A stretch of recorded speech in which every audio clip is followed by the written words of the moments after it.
Hey guys, what's up? And welcome back to my channel. Happy New Year. So today what we're going to do is talk about an influencer named Kristen Leanne. Recently an article by Cat 10 Barge has come out kind of detailing the ongoing scandals that Kristen Leanne has been in. If you don't know who she is, I will give you a rundown in a minute. This video might sound a little bit scripted, mainly because it is. I typically don't, but I feel like because there was so much information and so much to cover, it was just better and more efficient for me to write down the kind of progression of the scandals Kristen Leanne has been in and what brings us to the latest scandal and why it even matters. So Kristen Leanne is an influencer with over 600,000 subscribers and 820,000 Instagram followers. But before we talk about her content, I also just want to underline that she's been in numerous scandals. Here I'll be referring to a few of them, the most relevant ones. So on her YouTube channel, she has makeup tutorials, videos about hair, some lifestyle content such as favorite products off Amazon. She also has a second channel where she discusses her animals, and she has quite a few pets. Now, on the pet note, there have been allegations that her animal care is subpar, and some saying it was even abusive. She allegedly denied her pets care when it was clear they needed veterinary attention, as well as overall negligence as to their needs, dietary as well as attention-wise. In response to this, Kristen Leanne made a 30-minute video addressing the allegations. I am frustrated that I have to explain that I don't abuse animals on the internet. That's insane to me, that there are accusations that I abuse animals and that I'm racist on the internet. I haven't actually read this article that I'm gonna read in a second. It was brought to my attention on Reddit. Someone had mentioned it to me on my animal Instagram last year sometime, I think, or maybe it was a few months ago. I can't really remember. However, they were like, hey, did you realize that someone's saying that you abuse your animals on Reddit? And I was just like, what? Like, the amount of things that I do for animals, the amount of money that I donate to charity, and I would like literally lay down my life for an animal. To hear that, I was just baffled. And I was like, there is no way in hell that I'm going to give the time of fucking day to someone who wrote an article that's completely fabricated from nothing. No proof, nothing. The overall response to her video was positive, with many positive comments, and many underlined the fact that she mentioned that she worked with an animal expert and had said animal expert there to care for her animals whenever she would travel. In 2019, at the American Influencer Awards, where she was ironically nominated for the Product Review Influencer of the Year, she got herself into hot water again. Saweetie was performing her hit song, My Type. The song's lyrics include the N-word, and Kristen Leanne posted to her Instagram story singing along to the song, including the verses with the N-word.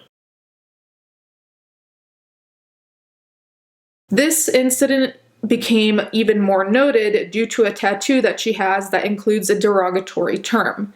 For this reason, people began to see a kind of pattern, or it seemed like a pattern was emerging. It is also important to note that during this scandal at the American Influencer Awards, Kristen Leanne was allegedly traveling after, and people were frustrated at how long it took for her to respond or apologize or at least say something about what happened. The tattoo with the derogatory term, in a now deleted or privated video, Leanne said, "The friend Dave that I share this tattoo with is actually Mexican." Leanne previously also said, "So we were like, what do we want to put on our leg? I don't know." And I was like, "I love beans and you're Mexican and I call you all the time, so let's just get a can of beans. And the friend Dave that I share this tattoo with is actually Mexican, so we were like, what do we want to put on our leg? I don't know. And I was like, I love beans, and you're Mexican, and I call you a beaner all the time, so let's just get a can of beans. Settled. Another reason she's well known, apart from these scandals, is that she owns a hair dye brand named Arctic Fox. This is where we come to the most updated or latest scandal. Recently, prior employees of the hair brand have come forth with their experiences with the way Leanne ran the company. Leanne, who ran the brand with her husband, has had 9 ex-employees come forward to reveal that she used homophobic language often. 8 of these 9 even attested to hearing her refer to her ex-husband, Ryan Morgan, as a simply due to the choice of wearing nail polish. While Leanne and Morgan did not independently create the company, something that now appears is being somewhat hidden, they did make a proposal that was well received and put them in charge. A central point of this story is the way in which she allegedly treated Hardin, her former marketing manager. Leanne allegedly berated her staff and even went as far as to call Hardin worthless. Leanne claims Hardin was the source of their problems and claimed Hardin brought her emotional issues with her to work. It is to be noted, all 12 employees alleged that they witnessed Leanne and Morgan fighting, especially as they were going through their divorce. So it may be that Leanne brought her own private issues to work. The general consensus between the employees is that Leanne did more damage to the company than good because aside from her scandals, there were periods where she would be entirely detached from the company.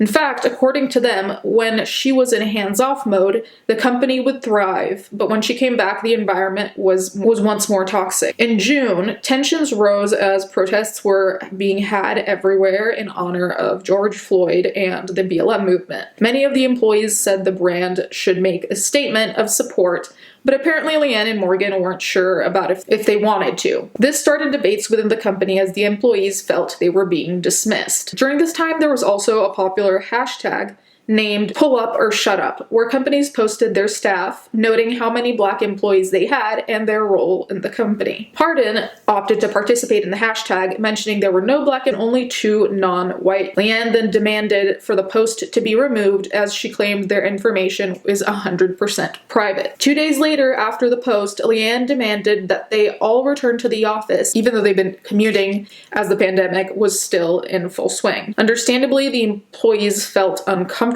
with this request, and one employee in an email said, "To be quite frank, with the timing of it all and the slow response and silence by our executives towards the social injustices currently happening, it seems like you're trying to force us into the office to prevent us from speaking out and participating in the protests." Seemingly then, out of nowhere, 6 employees had their Shopify permission revoked, which meant they effectively could not do their job. They were given no reason as to why their permission was revoked. After this, 6 employees were fired and Hardin quit. It is important to note that when the 5 employees were fired on June 22nd, neither Leanne nor Morgan were present. Instead, they were met with an executive from the Gardena office, whom none of them from the San Marcos office had ever met. It seemed like Leanne did not want any information from their firing to be public, as employees were offered 2-week severance if they signed an NDA. Leanne alleges the layoffs were not abrupt,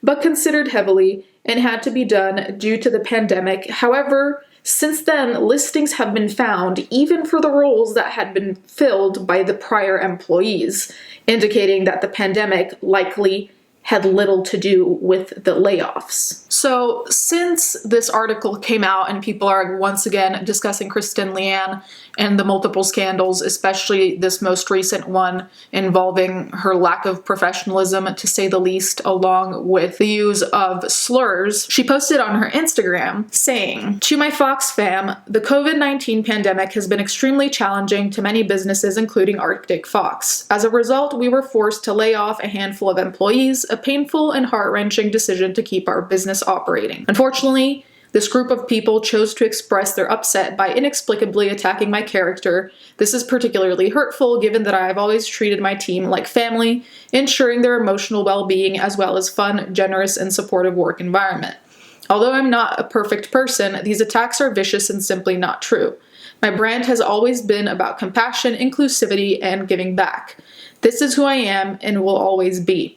We still face enormous challenges as we weather this pandemic, but I know with creativity, kindness, and perseverance, we will get through it together. Sending love and a safe and healthy new year to you all. Frankly, this comes off very much as a notepad apology. I don't recall her actually apologizing, but it comes off very much as bland, kind of like the cookie cutter thing you're supposed to say, because it doesn't really address a lot of the claims. And granted, some things here are only he said, she said, you know, because employees talking about their experience, she can't necessarily prove that it's true or not true unless she were to show emails that then could paint a different picture. As of now, this isn't really saying much. The reason I wanted to talk about this is because some of these scandals are relatively minor. Like there's some that I didn't mention because they were petty makeup scandals, but it does seem like there's a pattern of her getting into scandal after scandal. And if someone is consistently in scandals, it's hard for me to believe that they aren't the perpetrators of their scandals. Not always, but at least sometimes. You know, like if someone is in 10 scandals, it's hard for me to think that they are not at fault for any of them or didn't do any of the allegations. If she'd just been in one, and then I could be like, well, who knows? But here, it seems like there's a pattern. This recent one, with the lack of professionalism, I think is significant because, first of all, it seemed like she was mistreating her employees. To call an employee worthless, I mean, like, the level of unprofessionalism is just very obvious based on the allegations made by her prior employees. But I think more than anything, this scandal specifically is going to make people question a lot about her. Aside from, is she a good person? Is she a bad person? I think the BLM point is something that people will be questioning and will probably keep in mind, because that is, you know, a central focus on potentially why the employees got fired in the first place, because the escalation went from 0 to 100 without any other explanation. And also, to me, if you're firing your employees